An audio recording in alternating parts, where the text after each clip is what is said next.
अमर संतान, शांति दूत बन करते हैं हम नवयुग का निर्माण।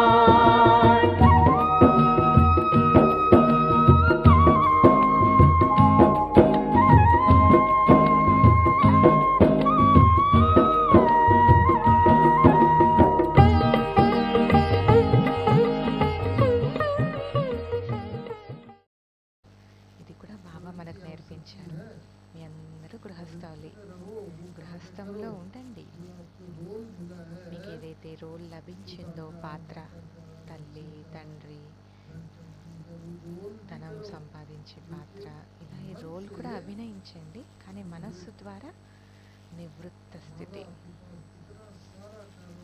బాబా వద్ద ఇంత పెద్ద కారోబారం ఉన్నప్పటికీ కూడా, బాబా కొద్దిగా సమయం లభించినా కూడా ఆయనకేమనిపించేదంటే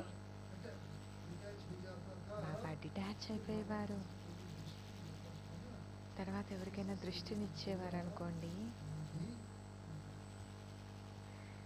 అలా డిటాచ్ స్థితిలో బాబా ఎవరితోన్నా మాట్లాడితే ఆ వ్యక్తి ఎదుటి వ్యక్తి కూడా డిటాచ్ అయిపోయేవారు. గాంధీజీ గారి గుణాల విషయం మీకు తెలిసిండొచ్చు కదా. ఎప్పుడైతే మనం స్వయం అభ్యాసం చేస్తామో అప్పుడు మనం ఇతరులకి కూడా చెప్పగలుగుతాం. అప్పుడు దాని ప్రభావం కూడా ఉంటుంది. కనుక ఏం చేయాలి? ఈ అభ్యాసం.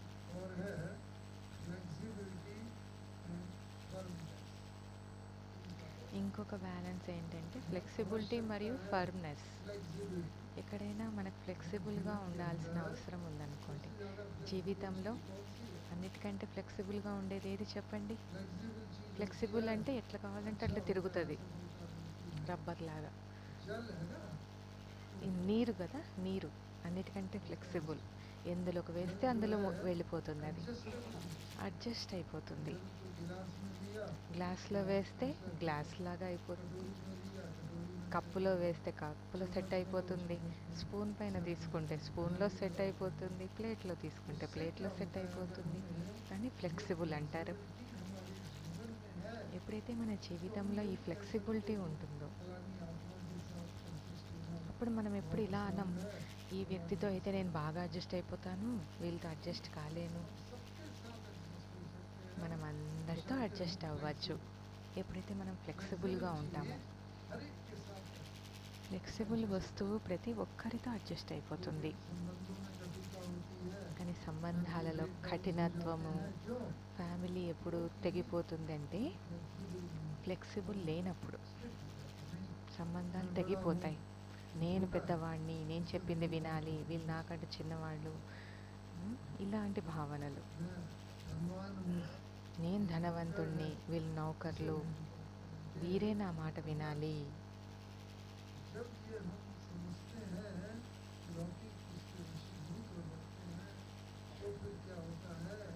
ఇలా అనుకున్నప్పుడు ఏమవుతుంది?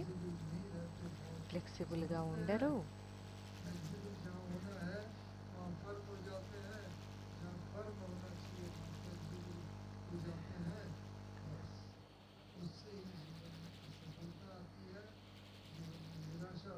ఎక్కడ ఫ్లెక్సిబుల్గా ఉండాలో అక్కడ ఫర్మ్గా ఉండిపోతారు, అంటే స్టిఫ్గా ఉండిపోతారు. ఎక్కడ స్టిఫ్గా ఉండాలో అక్కడ ఫ్లెక్సిబుల్ అయిపోతారు.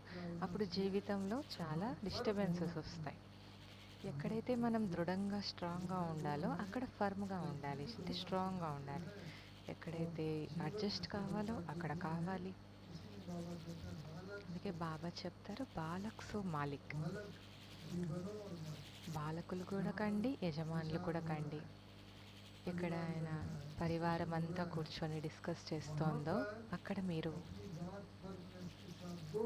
మీ విషయాన్ని ఏదైనా చెప్పాలనుకుంటే అది చాలా గట్టిగా చెప్పండి. కానీ ఎప్పుడైతే నిర్ణయం అనేది వచ్చేస్తుందో, ఫైనల్ డెసిషన్ ఎవరైతే తీసేసుకుంటారో అప్పుడు మీరు బాలకులు అయిపోండి. ఎన్నో సలహాలు మీరు ఇచ్చిండొచ్చు, కానీ ఫైనల్గా పెద్దవాళ్ళు ఒకటి డెసిషన్ తీసుకుంటారు. ఆ తర్వాత మీరు బాలకులుగా అయిపోండి.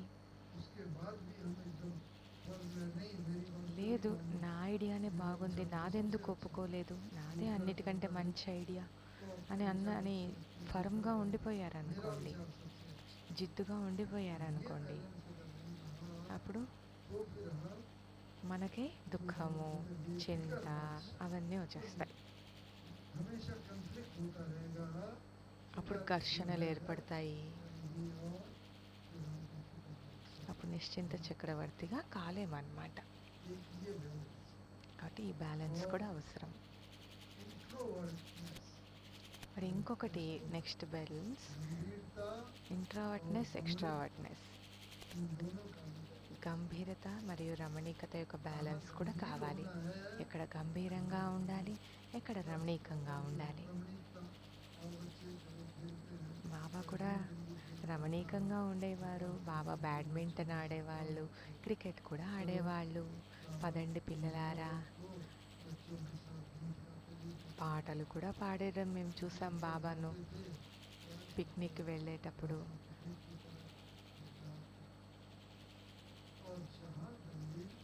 మరి ఎక్కడైతే గంభీరత అవసరమో చిరునవ్వు చిందించండి, కానీ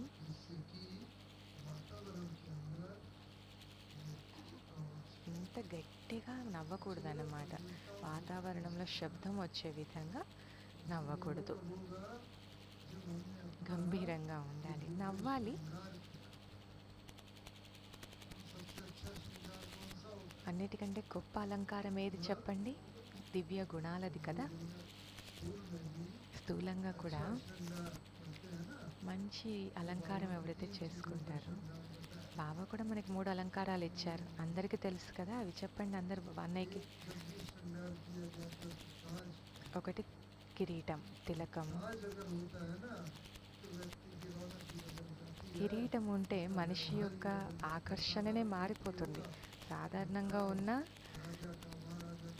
రాజా మహారాజా కిరీటం పెట్టారనుకోండి, వాళ్ళ నషానే మారిపోతుంది. ఓ నేను రాజుని, మహారాజుని అనేసి టీవీనే మారిపోతుంది. ఒకటేమో కిరీటం, రెండవది స్మృతి తిలకం. చెప్పండి అందరూ, తిలకం.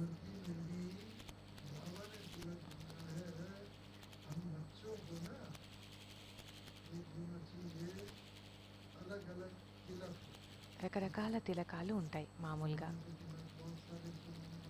స్వమానాల తిలకము చాలా ఇచ్చారు బాబా. మనం మన పరివారంలో ఎవరైనా పెద్ద వ్యక్తి, వృద్ధులు ఉంటారు కదా, వాళ్ళని ఏమంటారు? దాదా, నాన్న అని అంటారు. ఒక స్థితి మనది ఎట్లుండాలంటే, జీవితంలో గొప్పతనం ఉండాలి. బాలకులు మరియు మాలికులుగా అయ్యే బ్యాలెన్స్ అయితే ఉండాల్సిందే. కానీ జీవితంలో ఇంకేం ఉండాలి? శబ్దం నుండి అతీతంగా వెళ్ళే స్థితి. ఎప్పుడు శబ్దంలోకి రావాలి, ఎప్పుడు భిన్నంగా అవ్వాలి. మన స్లోగన్ ఉంది కదా, తక్కువగా మాట్లాడండి, నెమ్మదిగా మాట్లాడండి, మధురంగా మాట్లాడండి, ఆలోచించి మాట్లాడాలి.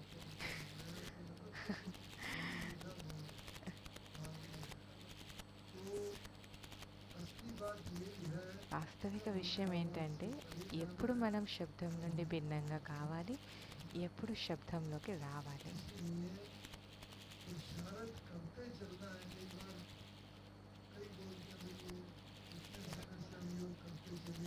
కొంతమంది అంటారు, మేము చాలా సమయం నుండి యోగాభ్యాసం చేస్తున్నాము, కానీ ఇప్పటి వరకు మా మనసు స్థిరంగా ఉండడం లేదు అనేసి. అందరికి అనుభవం ఉంటుంది కదా, యోగంలో కూర్చుంటాం, రెడ్ లైట్ కూడా పడుతుంది, పాట కూడా వేస్తారు, కానీ దాని జతలో బెంజి దృష్టి కూడా ఇస్తూ ఉండిండొచ్చు.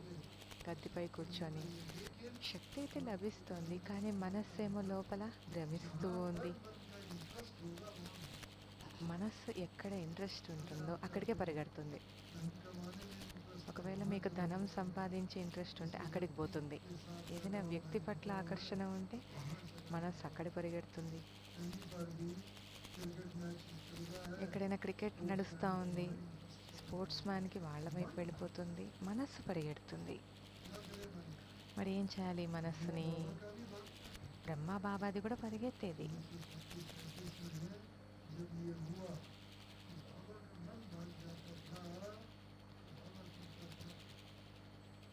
అప్పట్లో బాబా అనేవారంట, ఓ మనస్సా, ఎందుకు నువ్వు పరిగెడుతున్నావు? మనస్సు పరిమించకుండా బాబా ఏం చేశారు? మనస్సుకు ఒక లెటర్ రాశారంట. ఏమని రాశారంట? ఓ మనస్సా, నేను ఆత్మ రాజును, నువ్వు నా కర్మచారివి. మనసు, బుద్ధి, సంస్కారాలు అనేవి ఆత్మకు కర్మచారులు కదా. నేను ఆత్మరాజును, నువ్వు నా కర్మచారివి. కానీ నువ్వు శక్తిశాలి అయిపోయావు, రాజునైన నన్ను బలహీనం చేసేసావు. అలానే బాబా బుద్ధికి కూడా లెటర్ రాశారంట.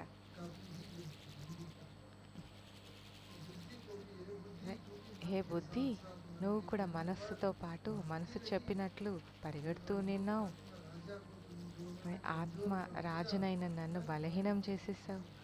నేను నీ వెనక పరిగెడుతూ వచ్చాను. ఇంకొక లెటర్లో బాబా రాశారంట, హే మనస్సా, హే బుద్ధి, ఇప్పుడు నేను నీకు చెప్తాను. ఇప్పుడు నువ్వు చెప్పినట్లు నేను పరిగెత్తను. ఎందుకు? ఎందుకంటే నేను నా స్వమానంలో స్థితమై ఉన్నాను. నువ్వు నేను చెప్పినట్లు వినాలి. నేను నువ్వు చెప్పినట్లు వినను. ఎందుకు? ఎందుకంటే నేను రాజును, నువ్వు దాసివి. నీ కర్తవ్యం ఏంటి? రాజు చెప్పినట్లు వినడం.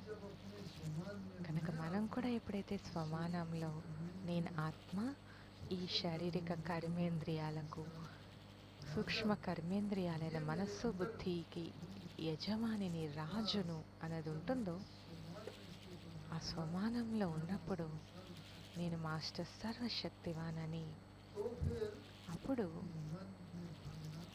ఈ మనస్సు భ్రమించడం ఆగిపోతుంది. అని బాబా ఇలా లెటర్ రాసి మనస్సుకి ఆర్డర్ ఇచ్చారన్నమాట. బుద్ధికి కూడా ఆర్డర్ ఇచ్చారు.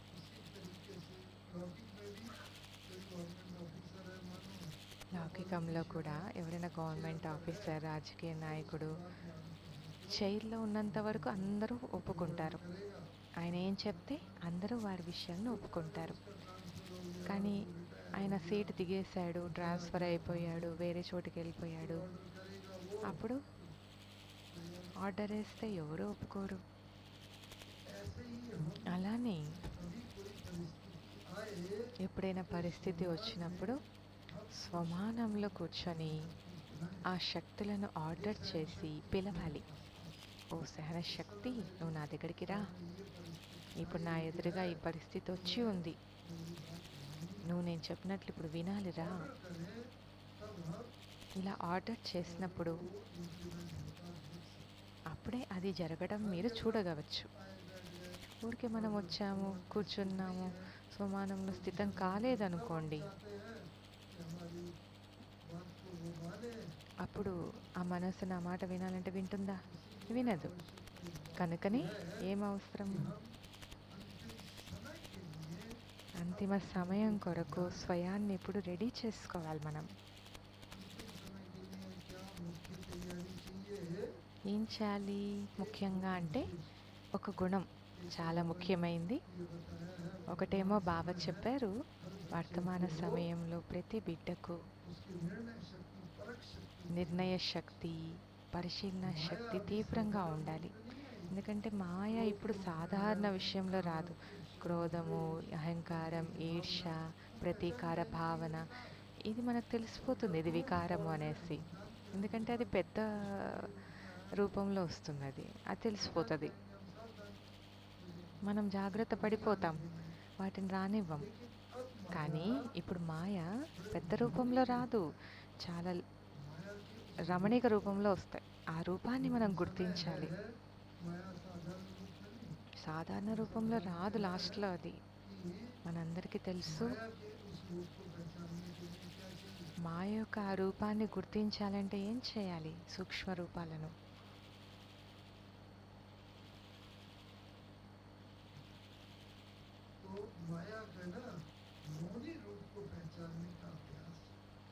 మాయ యొక్క ఆ వింత రూపాలను గుర్తించేది కూడా మనకు అభ్యాసం ఉండాలి.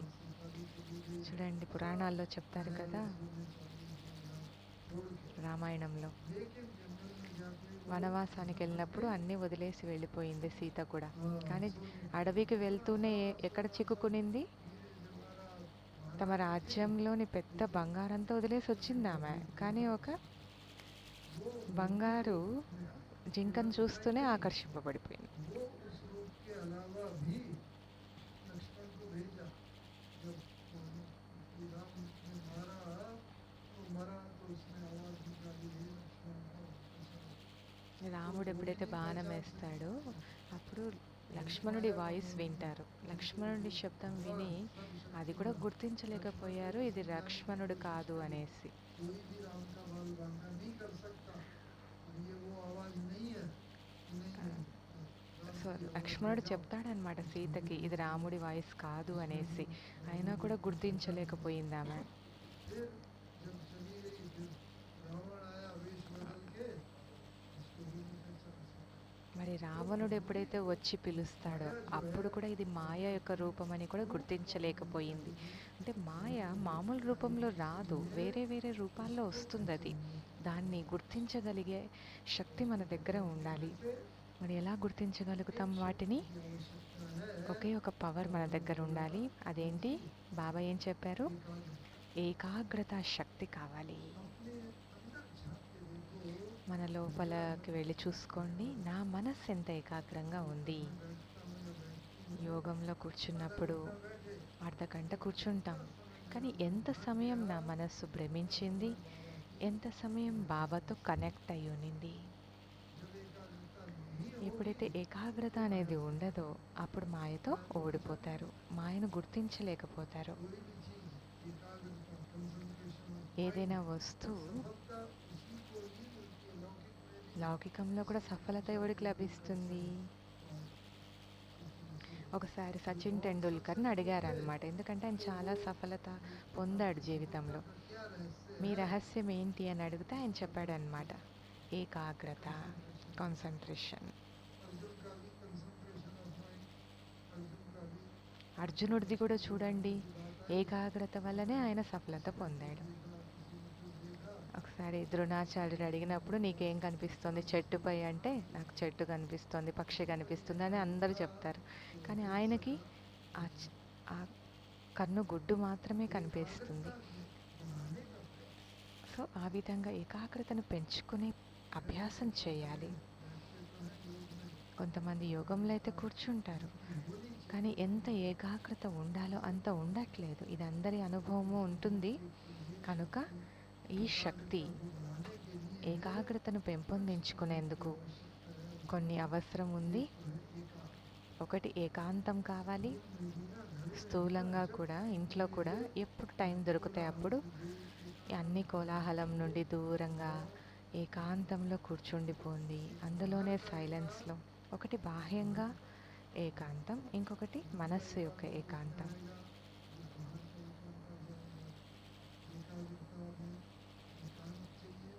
ఏకాగ్రత కొరకు ఏకాంతం కావాలి, ఇంకొకటి ఎకానమీ కూడా కావాలి, పొదుపు చేయాలి. ఈ విధంగా ధనాన్ని పొదుపు చేయటంలో మనమంతా కూడా చాలా ఎక్స్పర్ట్సే.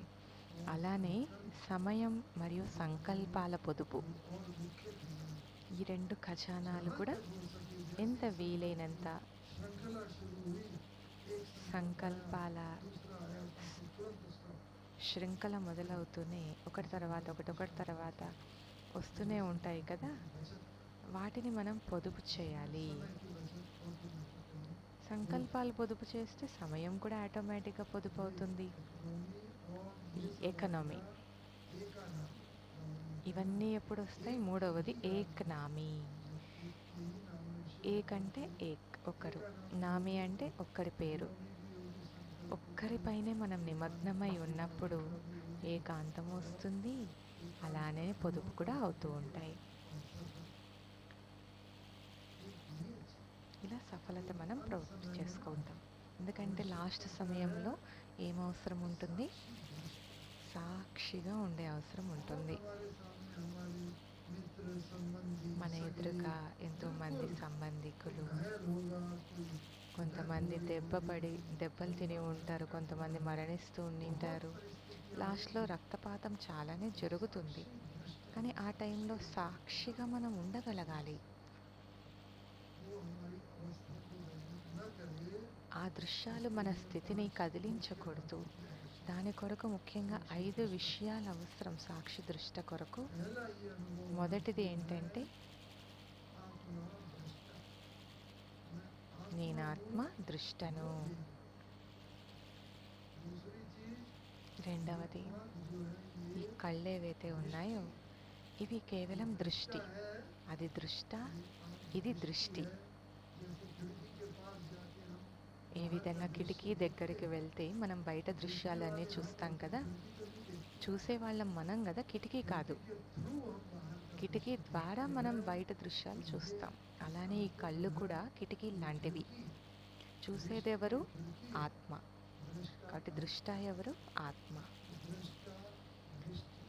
దృష్ట మరియు దృష్టి. तीसरा, कोई भी दृश्य अगर हम देखते మరి हैं, మూడో విషయం, ఏదైనా దృశ్యం మనం చూస్తాం కదా, दृष्टिकोण पर निर्भर అది దృష్టికోణంపై ఆధారపడి ఉంటుంది. ఒకటే దృశ్యమే ఉంటుంది, కానీ కొంతమంది కొరకు అది పాజిటివ్గా కనిపిస్తుంది, ఇంకొకరి కొరకు అది నెగటివ్గా కనిపిస్తుంది. దృశ్యం ఏమో ఒకటే, కానీ దృష్టికోణంలో వేరు ఉంటుంది, एटीट्यूड अलग। వృత్తి వేరుగా ఉంటుంది. प्रधानमंत्री है ना, మన ప్రధానమంత్రి ఉన్నారు కదా, మోడీ గారు. दोनों को दुर्योधन था और युधिष्ठिर। సారీ, దుర్యోధనుడు, యుధిష్ఠరుడు. युधिष्ठिर को बोला యుధిష్ఠరికి చెప్పారంట భగవంతుడు, ऐसे నువ్వు వెళ్ళు, कलुषित आदमी को पकड़ के लाओ, जो बहुत कनिष्ठ है, నువ్వు ఒక కనిష్ట వ్యక్తిని పిలుచుకొనిరా, ఎవరి మనస్సు నల్లగా ఉంటుందో, భ్రష్టాచారిగా ఉంటుందో అతన్ని పిలుచుకొనిరా అన్నాడట. దుర్యోధనకు చెప్పారంట, నువ్వు కూడా సృష్టిపైకి వెళ్ళు, ఒక మంచి మహాన్ వ్యక్తిత్వాన్ని తీసుకొనిరా అన్నాడంట. दोनों गए। సో ఇద్దరు వెళ్ళారు. जो समय निर्धारित था उसके बाद लौट के आ गए। సమయం ఎంతవరకు ఇచ్చారో ఆ టైం అయిపోయినాక ఇద్దరు వచ్చారనమాట. ఇద్దరు ఒట్టి చేతులతోనే వచ్చారంట. ఏంటి నీకు ఒక్క వ్యక్తి కూడా కనిపించలేదా అలాంటి వాళ్ళు అన్నాడు. అప్పుడు యుధిష్ఠిరుడు అన్నాడంట, నేను అన్ని చోట్ల చూశాను, నాకు అందరూ మంచిగానే కనిపించారు, ఎవరు కలుషితమైన వారు కనిపించనే లేదు, ఎవరు మనస్సు నల్లగా లేదు. ఎందుకంటే ఆయన స్వయం అంత మంచిగా ఉండినాడు, పాజిటివ్గా సత్యవాదిగా ఉండినాడు. కాబట్టి ఆయన దృష్టికోణం ఎలా ఉండింది? అందరిలో మంచే కనిపించింది. అలానే దుర్యోధనుడు స్వయం చాలా నెగిటివ్ కాబట్టి ఆయనకి ఎవరు మంచి వాళ్ళు కనిపించలేదు సృష్టిలో. ఇద్దరు ఉట్టి చేతులతో వచ్చేసారు. కనుక మనపైనే ఆధారపడి ఉంటుంది ఈ విచార ఆలోచనలన్నీ. మన దృష్టికోణం ఎంత పాజిటివ్గా ఎంత నెగిటివ్గా ఉందో అనేది మనపైనే ఉంటుంది. ఎంత పాజిటివ్గా ఉంటే అంత ముందుకు వెళ్తాం.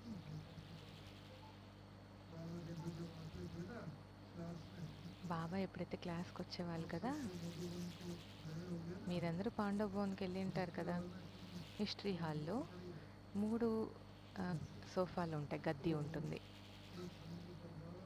ఒక గద్దీపై బాబా కూర్చునేవాళ్ళు, ఒకటిపై మమ్మ కూర్చునేవారు. బాబా వచ్చే ముందు మా అమ్మ మురళి నడిపించేవారు, తర్వాత బాబా వచ్చిన తర్వాత బాబా చెప్పేవారు. గురువారం రోజు సందేశి మధ్యలో కూర్చొని భోగ్ పెట్టేవారు. బాబా చెప్పేవారు, గో సూన్ కమ్ సూన్ అని అనేవారంట. సందేశం తీసుకొని వచ్చేవారు. సందేశం వినిపించిన తర్వాత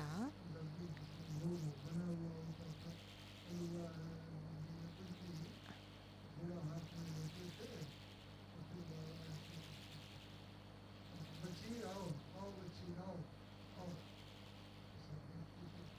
बुला रहे हैं सारे बहन भाई सामने बैठे हुए हैं बच्ची आओ किसी के दरवाजे से किसी चिड़िया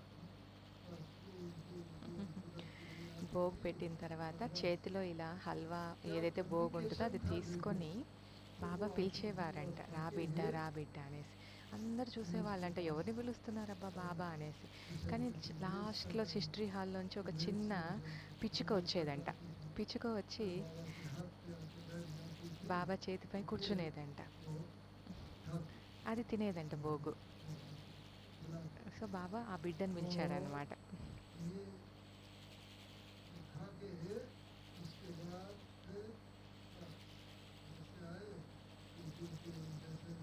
కూ కూ అని వచ్చేసి ఆ పిచ్చుక తన భాషలో బాబాకి థ్యాంక్స్ చెప్పేసి భోగ్ తినేసి వెళ్ళిపోయేదంట.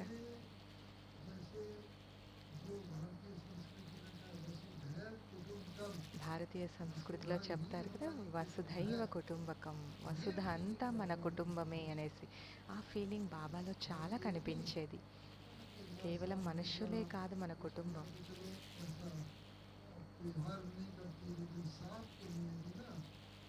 కేవలం పిచ్చుక కొరకే కాదంట, పాము కొరకు కూడా అంట బాబా. ఒకసారి బాబా దూరం నుంచి వస్తూనిన్నారంట. ఎందుకు వీళ్ళంతా కలిసి ఉన్నారు, గుంపుగా ఉన్నారు అంటే, ఇక్కడ ఒక పాము ఉంది, మీరు దూరంగా ఉండండి బాబా, అది చాలానే బుస కొడుతూ ఉంది అంటే బాబా అన్నారంట, బిడ్డను చంపకూడదు చంపకండి అని అన్నారంట. అప్పుడు లోపల నుంచి ఒక బట్ట తీసుకురండి, ఒక కుండ తీసుకురండి అని అంటే, నువ్వు దాని తోకను పట్టుకో, ఆ కుండ వస్తున్నది. ఆయన కొంచెం భయపడిపోయినాడు అన్నమాట, పట్టుకునేవాడు. తోక ఎట్లా పట్టుకోవాలరా అనేసి, ఎందుకంటే అది కొంచెం డేంజర్ కదా. బాబా అన్నారు, ఏమన్నది అది,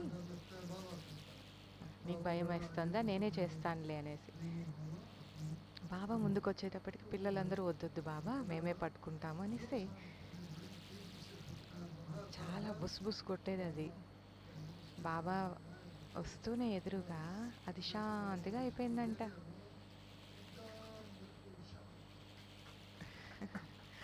బుస కొట్టే పాము కూడా శాంతిగా అయిపోయింది. అప్పుడు అన్నయ్య నెమ్మదిగా ఆ పాముని పట్టుకొని ఆ కుండలో పెట్టేసి బట్ట కట్టేసి దూరంగా వదిలేశారనమాట. సో వసుదైవ కుటుంబకం, ఈ పూర్తి భూమి అంతా మనుష్యులు, పశు పక్షులు, జంతువులు, ఇందులో ప్రకృతి కూడా వస్తుంది కదా. ఇవన్నీ కూడా మన పరివారం. ఇది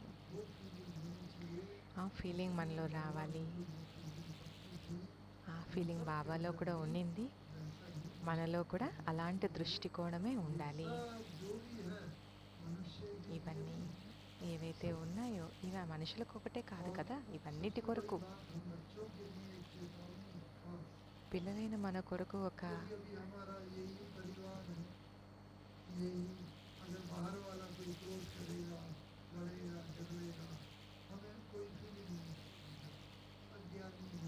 విషయం చెప్తున్నారనమాట.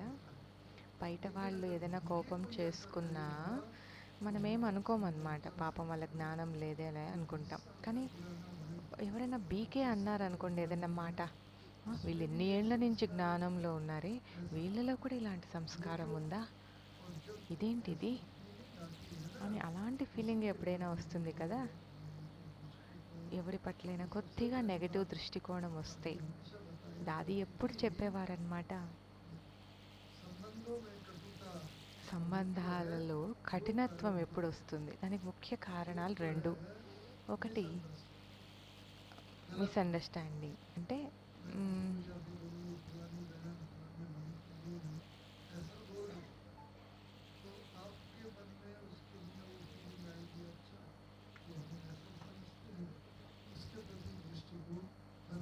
ఎవరైనా ఒకరి గురించి వేరే వాళ్ళకి చెప్పారనుకోండి, అప్పుడు వాళ్ళ పట్ల నెగటివ్ ఫీలింగ్ వచ్చేస్తుంది. అందుకే విని వినిపించిన విషయాలపై ఎప్పుడు విశ్వాసం చేయకూడదు. ఇది మురళిలో చాలాసార్లు బాగా చెప్పారు. ఇంకా ముఖ్య కారణం సంబంధాల్లో ఎప్పుడు వస్తుందంటే,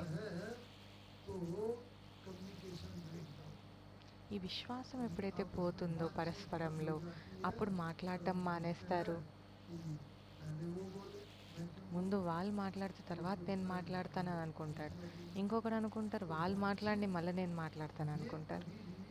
సో ఈ మాటలు అనేవి పరస్పరంలో ఎప్పుడు ఆగకూడదు, ముఖ్యంగా బీకేల మధ్యలో, పరివారంలో. ఎందుకంటే ఇదే పరివారం సత్యుగానికి కూడా రావాలి. సత్యుగంలో ఇదే పరివారం ఉంటుంది, కానీ నామరూపాలు వేరుగా ఉంటాయి అంతే. మనం గుర్తించలేము ఒకరినొకరు. మనం సంగమయుగంలో మనం జత జతలో నిన్నాము అనేది మర్చిపోతాం అంతే.